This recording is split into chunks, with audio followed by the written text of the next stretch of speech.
यानंतर पुढची बातमी आपण बघूयात। केंद्रीय अर्थसंकल्पात महाराष्ट्राला भरघोस निधी मिळालाय। केंद्राकडून राज्याला मिळणाऱ्या निधीमध्ये 20,000 कोटींची वाढ झाली आहे। महाराष्ट्राला केंद्राकडून 98 कोटींचा निधी मिळणार आहे असं फडणवीस म्हणाले।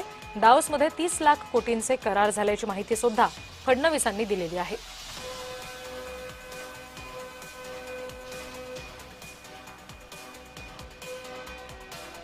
दावोसमध्ये 30 लाख कोटींचे करार झाल्यासंदर्भातली माहिती फडणवीसांनी दिलेली आहे।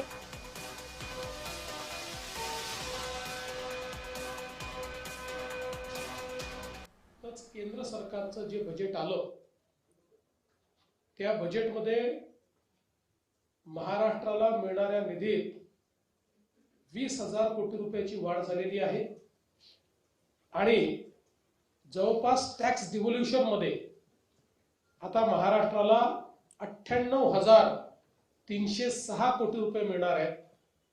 जी मागणी फायनान्स कमिशन समोर मी शिंदे साहेबांनी आणि अजितदादांनी केली होती ती बहुतांशी त्यांनी मान्य केल्यामुळे महाराष्ट्राला चांगला फायदा या ठिकाणी होतोय।